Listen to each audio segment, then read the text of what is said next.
Hello, I'm Michael Sosinski. I generally write for CinemaScope magazine in Canada. Documentaries.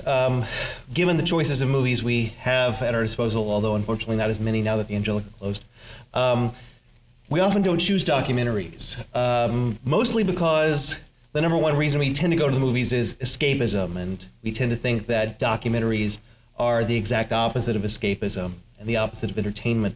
But I'm here to tell you, and I think my fellow critics would tell you, that for your entertainment dollar, documentaries are often your best value.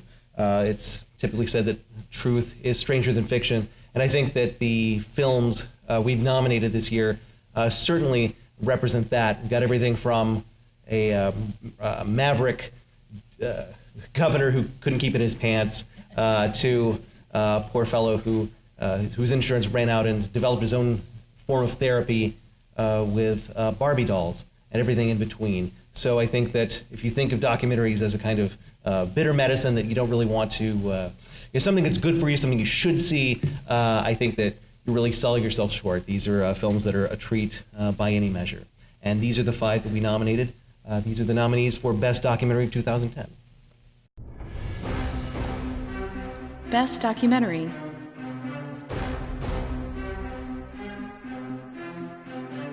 Client 9, The Rise and Fall of Elliot Spitzer. Marwin Call.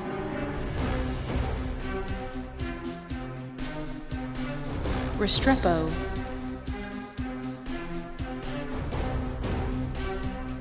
The Tillman Story.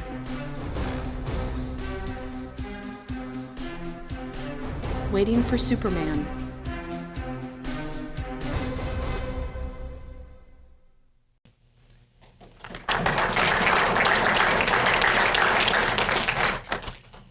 And the HFCS award goes to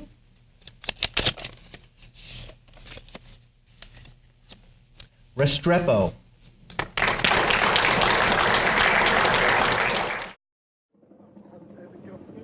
That shit was close, dude. Hunter, what's going on right now? We're getting shot at by Single Shot Freddy. Who's that? I have a feeling he's a blind Afghan man somewhere between the ages of 60 and 75 years old. And he likes to scare the shit out of us with these single shots that he takes. He's been getting real close, so we're all hiding right now. How come you think he's blind? Well, because he hasn't hit anything yet. And now I'd like to welcome Michael Bergeron, who will award the Society's pick for Best Foreign Film of the Year. Thank you, Mike. Thank you. I'm Michael Bergeron. I write for Free Press Houston. Before we start, just take 2 seconds, close your eyes, and think about the last film that you saw, because the film I'm about to give the award to is better. It might surprise you that a couple of the films that we're looking at today, Black Swan and Inception, some people would say that they're remakes of foreign films. In particular, Black Swan, a remake of Perfect Blue, and Inception might borrow heavily from a film called Paprika. Both of those films are directed by the same Japanese dude. There's kind of this perception that foreign films are exactly that, foreign, and it's perpetrated by the people in Hollywood. Take this movie, The Fighter. David O. Russell, who has made art films that nobody sees, like I Heart Huckabees or Spanking the Monkey. He also makes mainstream films like Three Kings or The Fighter. In the movie The Fighter, Mark Wahlberg is taking Amy Adams to a movie, but he's embarrassed to be seen because he just lost a fight. And he wants to go to a movie he knows nobody will recognize him at. He goes and he takes her to Belle Epoque. Now, the movie is set in the early 90s. Oddly enough, Belle Epoque won an Academy Award, and the director was in Houston at the World Fest, Fernando Truba, presenting the film, the very month he won his Academy Award for that film. Anyway, Wahlberg's asleep during the movie. Amy Adams is mad because she's awake. And so they come out of the film, and Amy Adams is complaining about having to read the entire film. In fact, Amy Adams is doing an imitation of Mark Wahlberg's Boston accent. She's like, a guy from a road crew recommended that film to you. A movie with subtitles. Anyway, that's kind of the perception of foreign films, that it's going to be difficult to understand and difficult to fathom. But maybe that's the recipe for a really exhilarating cinematic experience. So without further ado, our choices for the best 5 Academy Best 5 Foreign Films of 2010.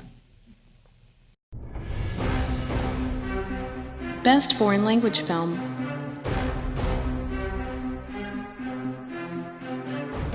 Beautiful, Mexico. Carlos, France, Germany. Mother, South Korea. The Girl with the Dragon Tattoo, Sweden. The Secrets in Their Eyes, Argentina. Okay. And this year's winner for Best Foreign Film is The Girl with the Dragon Tattoo. När Harriet var 8 gav hon mig en födelsedagspresent.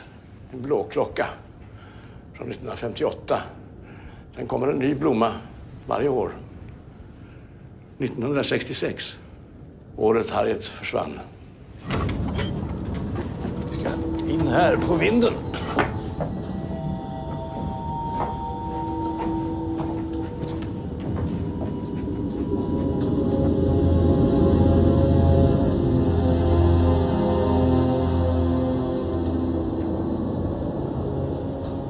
Helt otroligt.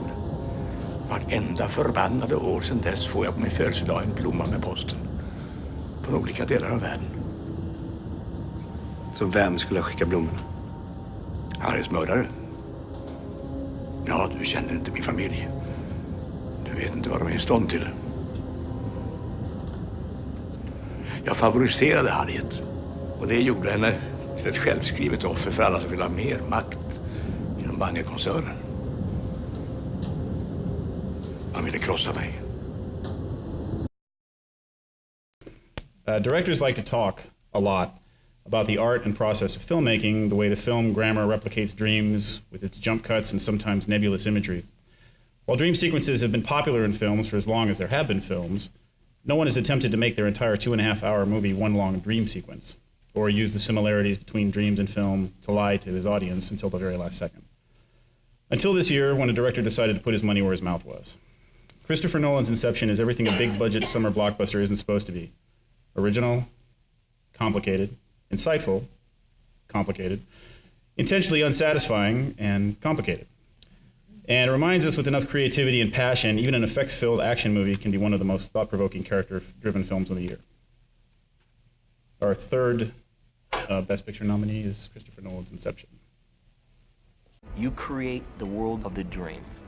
We bring the subject into that dream, and they fill it with their subconscious. How could I ever acquire enough detail to make them think that it's reality?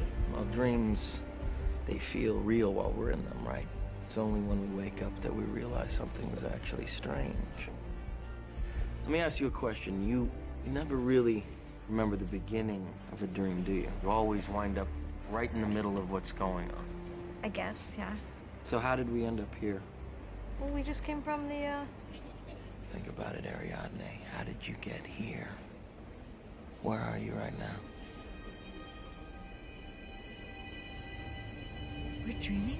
You're actually in the middle of the workshop right now, sleeping. This is your first lesson in shared dreaming. Stay calm.